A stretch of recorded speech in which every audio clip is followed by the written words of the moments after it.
like to call the Twinsburg Caucus meeting for October 14th to order. The time is now 7 o'clock. Shannon, call the roll. Mr. Post? Here. Mr. Bellin? Here. Mr. Fury? Here. Mr. Bonacci? Here. Mrs. Walker? Present. Mrs. Labby? Here. Mr. Barr? Here. All right, excellent. Do you have any presentations this evening? You're not, okay. So next is items for discussion. Does anybody have anything you want to bring up? Not this time, thank you. This meeting? No? Nothing?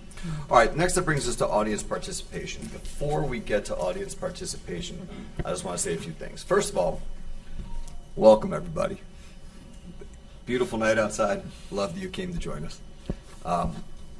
So a few things. When you speak, just want to remind everybody, some people might be speaking that have never spoken before. When you do speak, remember you have 5 minutes. After 4 minutes, Ms. Collins will tell you have 1 minute left. And when you come to the mic, I want you to remember that you need to say your name and where you live. Say your address, please. Okay. And before we get to that, I just want to say a couple things. I know that... Excuse me, could you speak up? Is my mic not on? You know what? I appreciate you telling me that. Thank you. Is that better? I'll say I'm a high school teacher. I can go to teacher voice. I could do the teacher voice if you need me to. Is that, you guys can hear me now? Did everyone hear what I said before, just not well? All right. Perfect. Thank you. All right. So I just want to say a couple things. First of all, I know that a lot of you are here to talk about data centers. We know that. And so here's what I could tell you before you all come up here. We understand that it's a hot topic right now. And we've had a lot of correspondence with residents this week. We've had a lot of correspondence with each other. I've had long conversations with the mayor and with the law director this week. And here's what I'm going to start off by saying. We are not going to make any decision this evening. So I know a lot of you think that we are here tonight. We are going to be voting on it one way or another. We are not. And let me explain why. There's a lot to this decision. And so we don't want to go ahead and make a decision too quickly without researching it completely. And we know that. We've had a lot of residents express concerns to myself and my colleagues up here, and we are listening to you, and we know that this is a concern for you, and so we do not want to go ahead and move forward on something until we know all of the facts. That said, I know it's been brought up, you know, it needs to go to the vote of the people, it needs to go to the vote of the people. So I just want to clarify what does and what does not, okay? I had a long, extensive conversation, so I just want to bring that up real quick. Whether I need to or not, I think it's just a good idea so everyone's on the same page. You know, we did spend a long time on this rewrite of the zoning code. And it was well done. There was a lot of input from everybody, and it was really well done. But as we know, when we did it, it's a work in progress. Okay, we knew that it's a living document. There might be some changes, and as time changes, there will be changes needed to it. For example, a data center, or data, however you want to pronounce it, a data center. It's not in there currently because, you know, it's new to the world, and so we have to make changes. That said, anytime there's something that is an equivalent use meaning you're not going to be changing restrictions or whatnot, council can, you know, consider something and make a vote on their own on an equivalent use. Now, that said, the legislation that is up here currently is all equivalent use. There's nothing up here that is anything other than that. Now, that said, there has been conversation at the last council meeting. There has been conversations about maybe we should slow down and look at this, and maybe we should put some restrictions on this, knowing that there is a lot to it. So we are going to be sending it back to planning first, because we want planning commission to look at it more specifically as to what is the specific use, what is meant by, you know, what restrictions are there.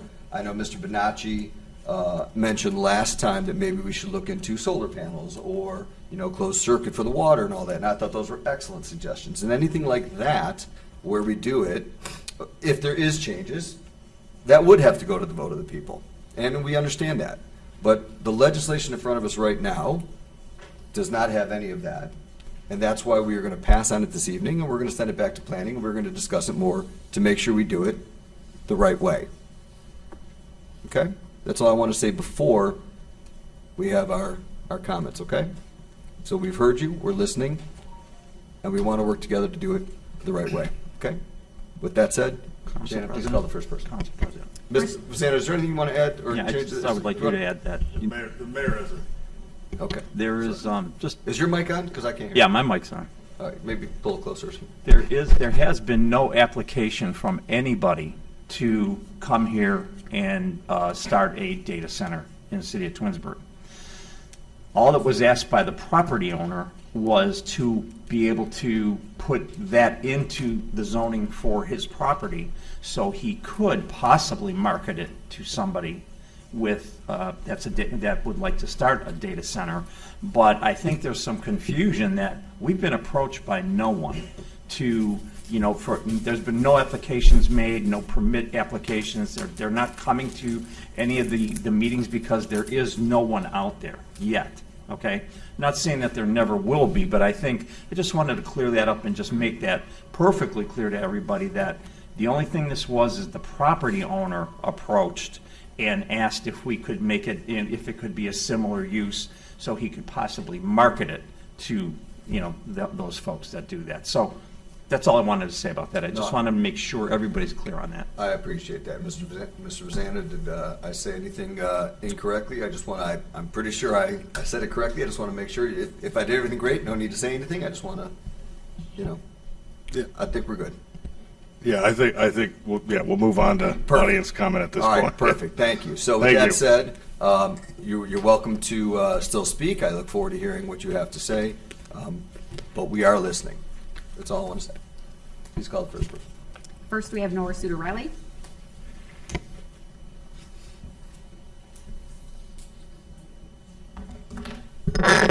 Good evening. Thank you. Good evening. Nora Suter Riley, 1771 Lockwood Oval. Thank you for those comments, Mr. Post. Thank you, Mayor Scafidi. That made me feel better. I appreciate that. I am a former high school science teacher here at Twinsburg. I'm a resident for 20 years. I'm a longtime environmentalist. I live across the street from the proposed site where this data center idea is to be thought about. And I'm made me very nervous, to say the least. I am very aware of how environmental disasters start and how they may end, and I am glad we are pumping the brakes and thinking this through. I appreciate that. And I apologize for coming late to the game. We don't have a newspaper anymore. We don't have investigative reporters. And, you hear about this stuff through the grapevine, and you got to get on your toes because no one's doing that work for you when we don't have a local newspaper. I hope we can have long conversations and think clearly about this topic. I am very nervous about any data center going in the middle of a residential place. I have done a little research. I've seen the aftermath of such things, and it is not good for anyone living in the vicinity of that type of facility. It's noisy, it's an energy grab, it's a resource grab, and doesn't even get you a bunch of jobs. And I don't think there's a lot of benefit for the schools. I don't see a lot of good in such a thing. So thank you for slowing down and putting the brakes on. I appreciate that. Absolutely. Okay, thank you. Thank you. Next, we have Casey Kirtley.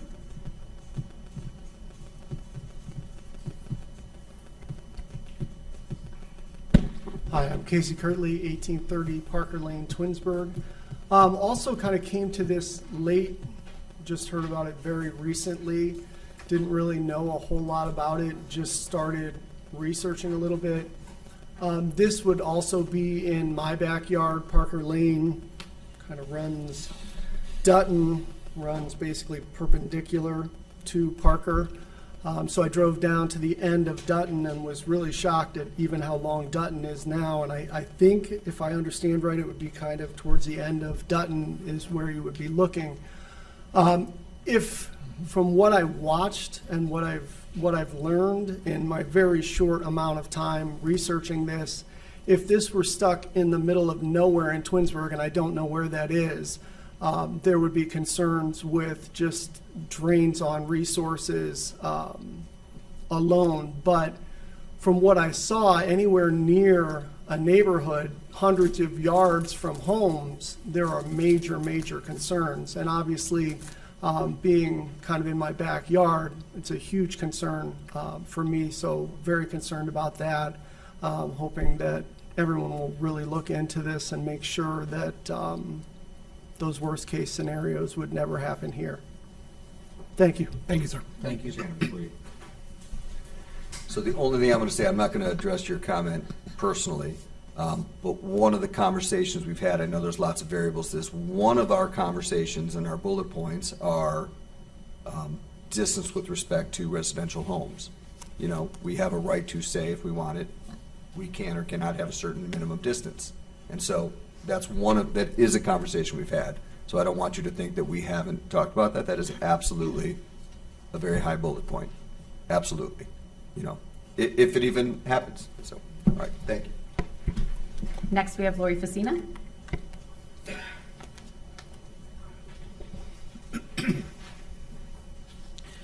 Good evening.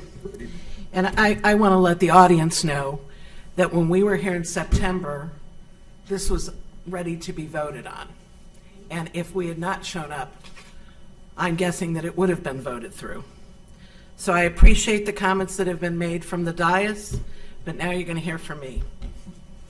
It's quite a shame that a 96-year-old tax-paying citizen of the city of Twinsburg should have to bear the burden once again of challenging wrong-headed decisions by this body politic. Yet our active citizen, Sally Gaydosh, has a current case pending against this city. Why?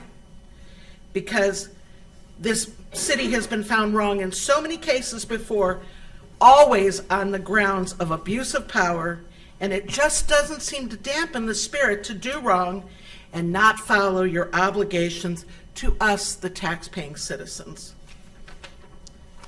And let's remember, immunity of office does not extend to actions you know are in violation of our charter and our zoning code.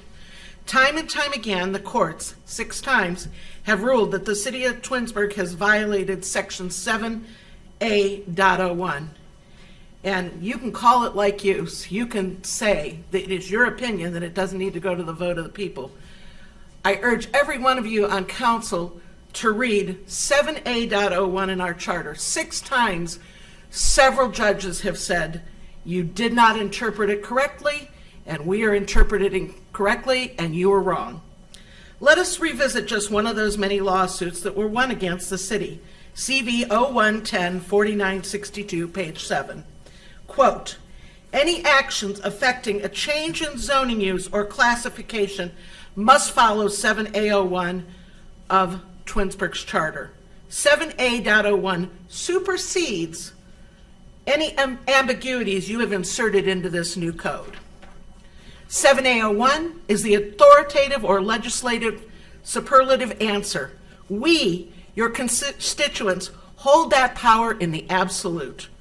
No amount of irrelevant like use or your go-to favorite use of the term housekeeping will save you in a court of law. I urge you to put down your pens. 7A01 protects us from the monstrous incursion of hyper data centers. And let's talk about what it's going to be. It's going to be hyper data centers. It is not in our code. The one you spent all those months and all that money on recreating. And that is where it should remain, outside of our protective bubble. No amount of so-called guardrails can protect us. If you insert the words data center where they don't belong, you've opened Pandora's box. What will it take to finally have our elected officials and our law director govern within our home rule charter? What will it take? Sally's case will be a 7th ruling of abuse of power. I have no doubt that that's how that's going to end. And I'm wondering, do I need to file an 8th case on this matter? I do hope you take a long time in looking at all of this. And I have the planner's notes. And it shows 2 attorneys from out of state coming in and asking for this like use. So don't tell me that it's just so you can market it. We've been here too many times before.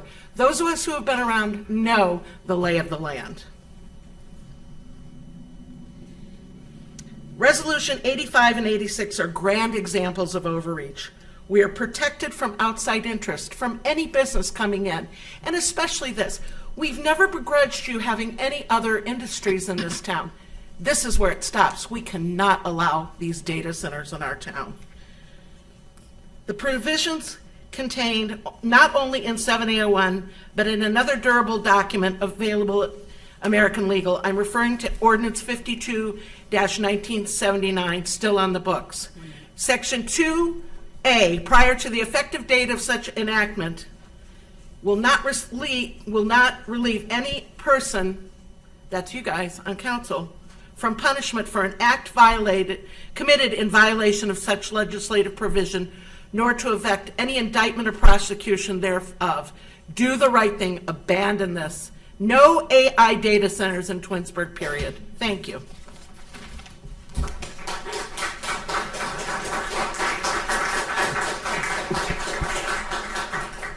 Next, we have Lawrence Geist. Sorry, thank you.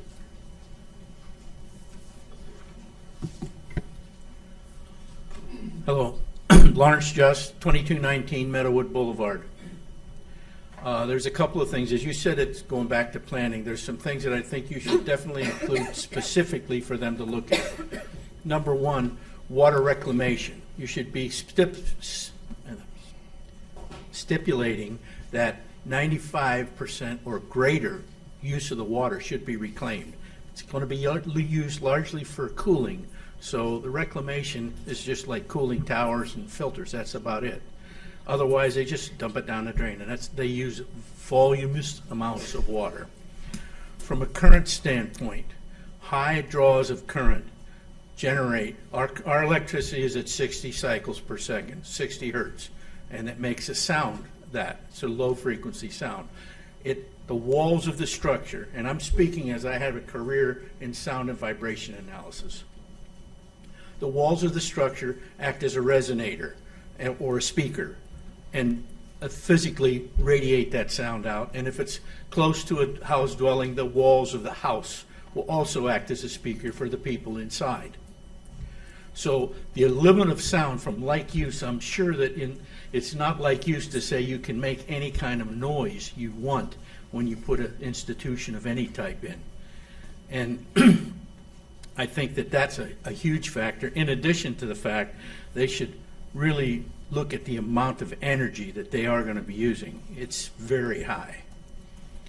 Also, it's going to employ very few people. So if it should come to it, I think abatement should not be considered. You're not getting any real income from it. Thank you for your time. Thank you, sir. Thank you.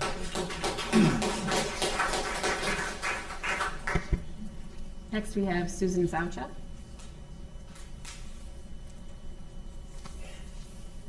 Hi there, I'm Sue Zausha. I live on 2598 Maple Drive up on the square. I'm here because I heard about this a few weeks ago and trying to discern whether it's rumor or it's fact. They're going to vote on it. It's not really happening, whatever. So I delved into it a little bit, and speaking to the gentleman that was just up here, the water consumption for an average AI data center is 300,000 gallons a day. That's equal to 10,000 homes a day. The electric usage on the power grid is massive. Speaking from someone whose power has gone out multiple times this past summer, for a minute or 15 minutes or whatever, we would have to, I'm assuming, grow the power grid. Other communities that are fighting what has already been built or what's going to be built are doing this to protect the fact that their bills are going to skyrocket. The water runoff, a lot of the water isn't reclaimed that they use, it evaporates. What is runoff will tax our water department because it will deposit things that are not common to our, so I'm assuming the water department would have to have upgrades also. And so I am glad to hear that it's not a solidified thing, but in such a small community, I think we could have a better use. And my one question is, I don't know if I can ask a question, but is this homeowner that owns the land, is he able to sell it to an AI data center, or does it have to be approved by someone to do that? It would have to be an approved use or a similar use that would have to go through a process with the city. You want to do this? Okay. That would have to go through the city process, planning, ARP, Okay, because BZA. I everything. know I've heard that things have been built in Twinsburg, and some people say, well, don't complain about it. The guy owned the land, and it was zoned that way, so he could sell it to the guy that built the loop stop or whatever next The door. question on 85 was to put a data center as a permitted, or as a similar use as a, It's a warehouse, basically. yep. So that there would be a conditional use, so that we would have, the city would have total control over it, but that's off the table now, we're starting from scratch. Okay, thank you. Thank you. Next, we have Richard Papa.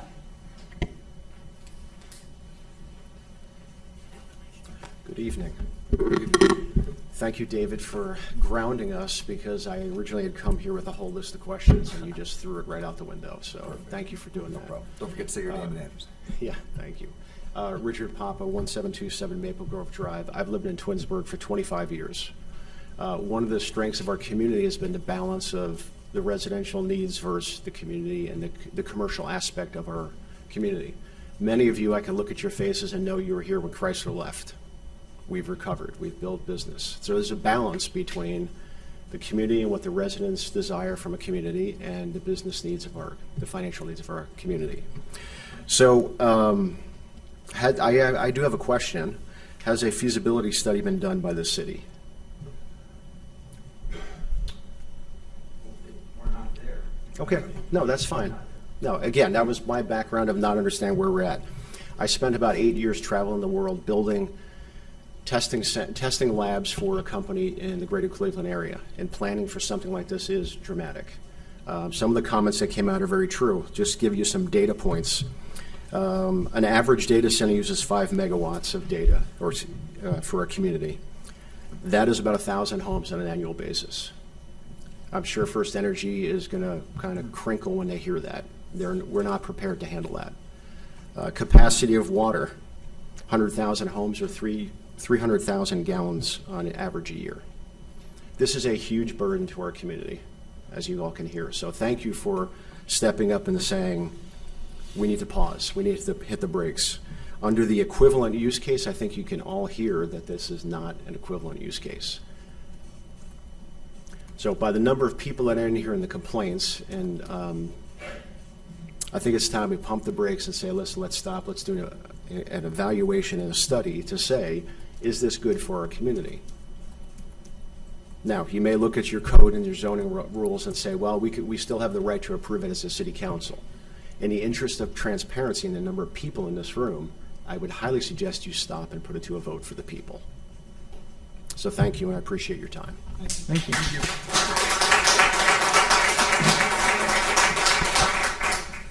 Next, we have Steve Zenzak.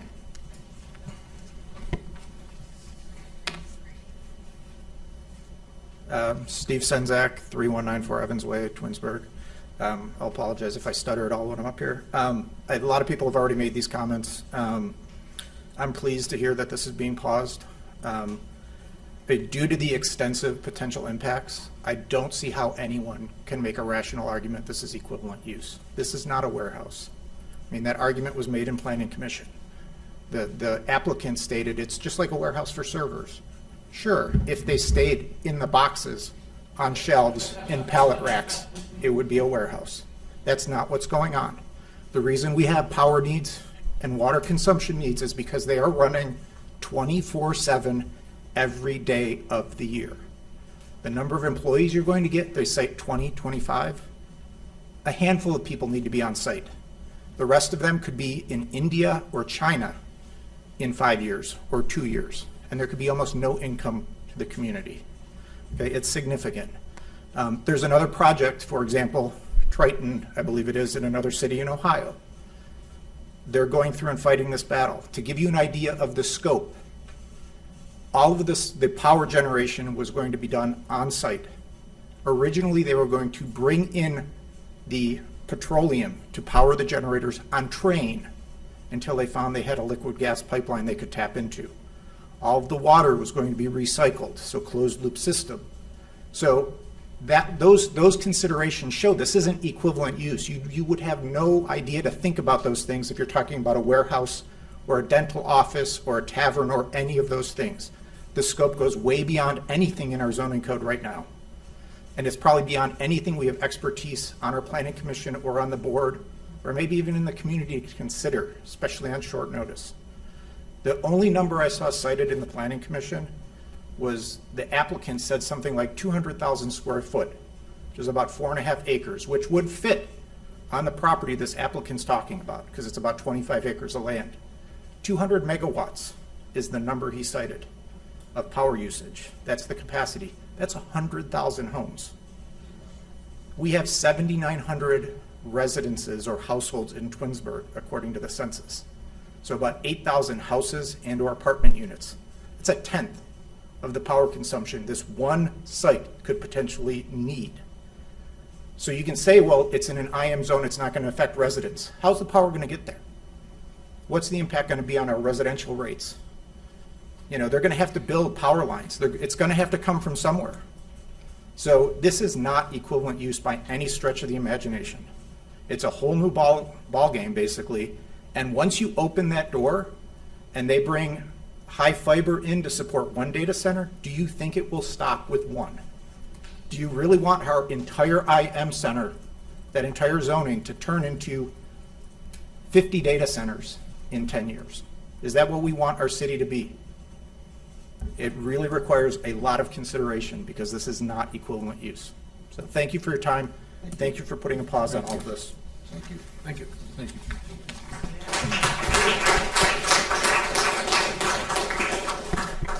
And last, we have Lynn Clark. Good evening. Lynn Clark, Old Mill Road, perhaps you recall. A couple of things as we're embarking on this investigation. What is the operational definition? Too often, this body and many others around the world throw out terms like data center, etc., and it's not defined. It doesn't say, here's how much water it's going to use, here's how much power, here's all of those details that can be translated into what is the impact, positive or negative, on our community. I highly recommend performing a failure modes effects analysis. This was developed by NASA because they didn't know what they were going to encounter. This is to help you understand what could possibly go wrong. What's the likelihood that it might go wrong, and what kind of mechanism is in place that we can detect a pending failure before it blows up in our face. And the people in the whole community don't have any power, they don't have water, whatever those adverse consequences might happen to be. Considering the magnitude of these and the impact that they've had on many other communities, regardless of anything else, I highly recommend it be given to the vote of the people. Let everybody in the community voice their opinion loud and clear. So once it's defined what this beast is, the community can decide yay or nay. Thank you for your time. Thank you. Thanks, Lynn. Good to see you. That's all we have this evening. didn't know that I had to face, identify myself as I entered this, space. We'll allow it, go ahead. I appreciate that. If you could, just state your name. My name is Jimmy Davis. I'm at 9155 Chamberlain. How I view this, a like use is not a legal term. It's a strategy used to bring forth projects on stream that are unbeknownst to the citizenship. Okay, we've all, at this point in time, identified potential environmental effects, okay, that's significant and beyond anything we can create or imagine at this point in time. Environmental reviews, how it impacts this project needs to be assessed. You know, like I initially myself, okay, I wasn't aware of all these environmental impacts. I wasn't, okay. I've been educated, okay.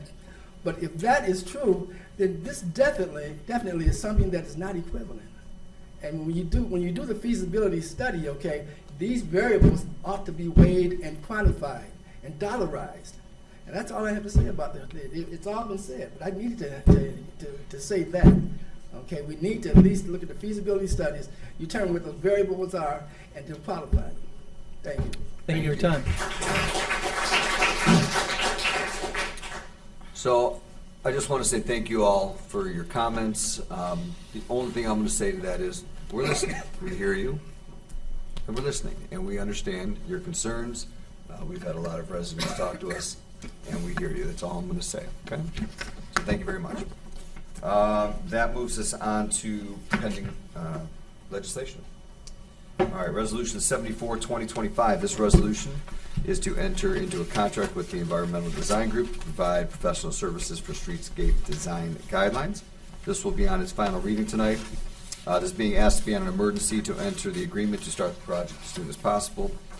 Do you want to add anything, or are you good? Or Sure, I will. I asked to pass on this the last few meetings because we had some project going with EDG that we needed some clarification on. And so before we got into another contract with them on a separate but different project, I wanted to make sure that we were clear and all on the same page.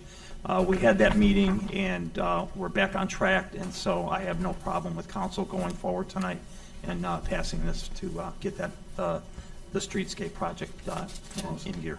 We've talked about this for so long. Correct. I'm so excited for this to. I know, it's going to be nice. It'll be a nice Beautiful project. design to our beautiful downtown. All right, thank you, I appreciate that. Anyone else want to add anything? Nope. All right. Ordinance 84, 2025. This ordinance is for changes to chapters part 11 of the codified ordinances regarding planning and zoning. After its fourth read tonight, I'm going to be making a motion to further postpone this to consider until November 12th. This will give us plenty of time to go through it, verify, and making sure that we take the proper action. Okay. 85 and 86, which is why you're here. Again, this is for the data centers. Excuse me, Dave. So you're not going to take action on 84 tonight? No, correct. Okay, that's different than the notes that we have. So no worries, Yeah, good. no, we're gonna postpone that and move forward. That's correct. Thank you. Yep, thank you. Resolution 85 and Resolution 86. Both these are related to the data centers. Again, we're going to read the motions, but we will be sending it back to planning to discuss, all of those things that you mentioned, what is equivalent, what is not equivalent, what is needed, what is not needed, and we're going to get it right, okay, if it happens. The public meeting on October 28th will also need to be canceled due to the postponement of this. And are there any other comments on 85 or 86? No. All right, excellent. Ordinance 98, 2025. This ordinance is to amend Chapter 147 of the codified ordinances regarding employees. Would you like to speak on that a little bit? I think that Ms. Khalil is here from HR.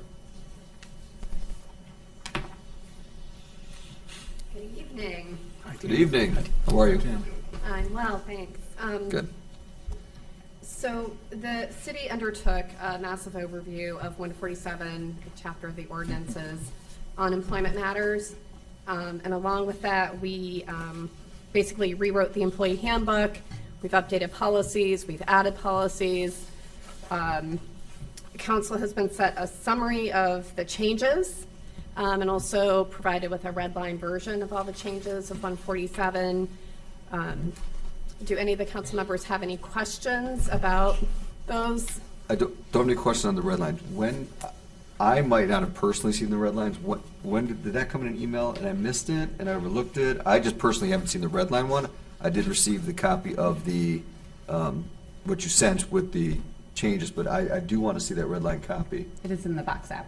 It is? Okay, I didn't, you saw, I must have missed that. I apologize. Thank you. And I'll double check that. Was that, okay, I'll find it.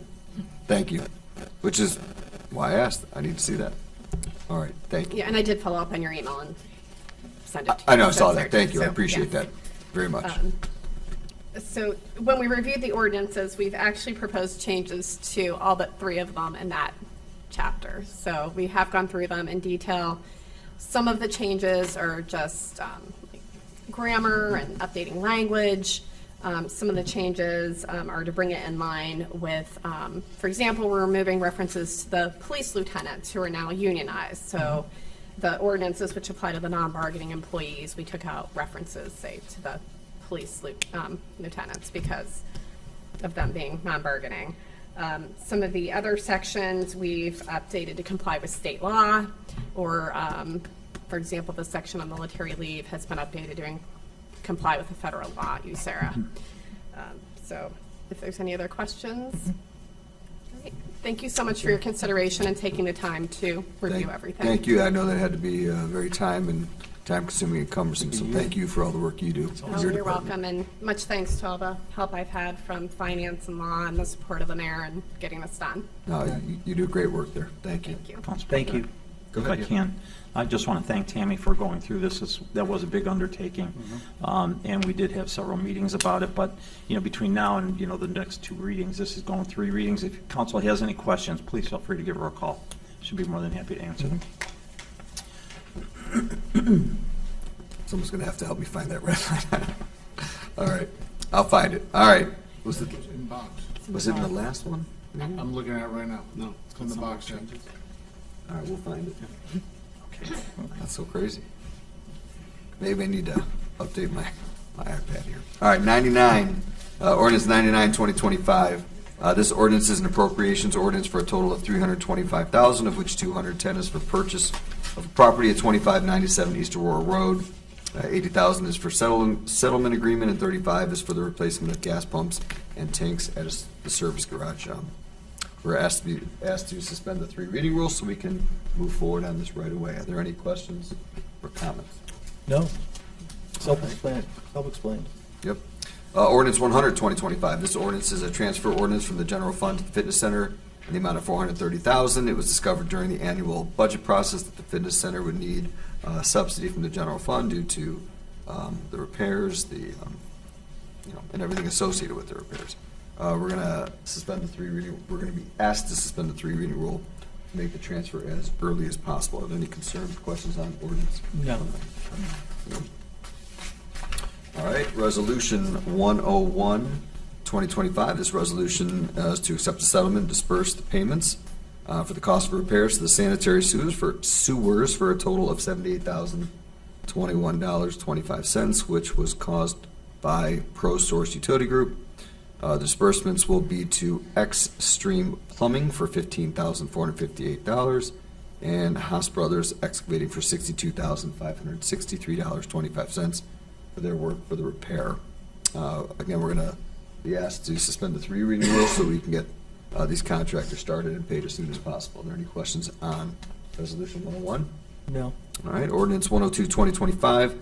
This ordinance is to submit funding applications for resurfacing of Chamberlain Road from State Route 82 to Ravenna Road. The engineer's estimate is $1 million, but beautifully, we will only be responsible for 10% or $100,000. Again, we're being asked to suspend the 3 reading rule to meet the application deadline of November 7th. Does anybody have any questions or concerns on that? No? All right, a few more here. Ordinance 103, 2025. This ordinance is to submit funding applications for resurfacing of Glenwood Drive from State Route 91 to Liberty. The engineer's estimate is $785,000, which again will only be responsible for 10% of that, which is $78,500. Again, we're being asked to suspend the rules, 3-reading rule, to meet the deadline of November 7th. Are there any questions or comments, concerns on that? Both 102 and 103 are just applications for the grants. It's not definite that we would allocate those funds until we got the grants, which we typically get, because Amy Moore does a great job and has brought in millions of dollars for the city to repair our roads. Thank you. Thank you. All right, Resolution 104, 2025. This resolution is to appoint one member of the ARB to fill a vacancy. We're being asked to suspend the 3-reading rule, and so we can appoint that person right away, so said person can be scheduled for the first meeting, which is on October. Thursday, correct, October 16th. So, all right, any question on that? All right, and finally, ordinance 105, 2025. This ordinance is to create Chapter 157 of the codified ordinances for a school district relations committee. This ordinance will be on its first reading tonight. Let me tell you a little bit about why I asked to have this here. I know that we do have already a community relations committee, and I know that the community relations committee seems to me, and I could be wrong, and again, whether we want to go through with this or not, it seems to me like there's a lot of things that happen within city to city, Twinsburg, Reminderville, Twinsburg Township. My concern is that it has seemed, due to specific happenings over the last couple of years that I've seen, that there's not seemingly a harmonious relationship between the city and the schools. And for years I have said that this bothers me because we are the two biggest entities in the city, and we should be working for the same goals, and to quote a friend, we should all be rowing in the same direction. And I feel like sometimes we're not. I feel like there's miscommunication sometimes, and it's just, there are so many things that we have in common with them, between potential TIFs, between the rec center, and I want a way to have open communication between the schools and the city, so we have this beautiful, harmonious relation. And that's really why I presented it. So the way it is written currently can certainly be changed. If members of council feel they don't like it, that is your right to say you don't like it. I just want to see us moving in the right direction. And, you know, if we feel that the Community Relations Committee is the place for that, that's possible. I just don't know if all of the things we need to discuss happen at that. Maybe you could speak better than I know at the Community Relations, we don't even have a council member there, I don't believe. I believe you've gone. That evolved into more of an interaction between the people that are full-time. So the township has their person that works full-time so that they're up to speed on all their programs and projects. Reminderville did the same thing. Correct. And that's why we have Shannon there. Correct. She's doing all this, so. Correct, and I agree that that's what it should be. But Okay, but I mean, that I appreciate that. morphed into that. Go ahead. But If I may, I believe the Community Relations Board, you know, that's made up of a board, as you mentioned, the communities, the 3 or 4 communities. And the library. And it's not always the people at the table that I believe you're proposing, that this would be council and school board. Those are the people that are, need to be informed on everything that's going on and making the decisions between the 2 entities. So I think that, again, those other meetings, the Community Relations Board meeting has various representatives of each community, but it's not really the people that need to be there and have these discussions. You know, like have council and the school work together. So, you know, both boards can, you know, work things out to the best of our ability for each, win-win for both. I appreciate So I think that. that's really, I like this, your committee that you've recommended. Thank you. And I would hope that it passes. Thank you. I did talk to Rhonda Crawford, the school board president, about it, and when I mentioned it to her, she was very excited about it. She thought it was a great idea. She went back and talked with the school board and the superintendent. They really like the idea as well. They agree. They want, you know, a great relationship between the 2 entities, being that we are the 2 biggest entities in the city. So. And I would like for, I believe you allowed for the mayor to be there and also the school superintendent. Actually, So- yes. I was just going to get there, actually, yes. Okay. But The committee, the way it's written, will be comprised of two council members and the mayor, 2 school board members, and the superintendent. I asked Rhonda how many school board members she would want, and she's the one who said she wants 2 as well. And they really like the idea as well. So, again, it's on 3 reads, so I know that I'm kind of throwing this on some of you tonight, maybe seeing it for the first time. But we're not voting on it now, so come up with questions, concerns that you have, and we can discuss it at the next council meeting. And, I'm open to any suggestions. This was just initial, let's get it started. If it needs to go to 4 reads, it doesn't matter. It's not like it is also written that it would be chosen by the president of council, just like all the other committees. So it would start in December 1st, just like every other committee. And it's written that we would meet twice a year, once in the first half of the year, the first 6 months, once in the second half of the year.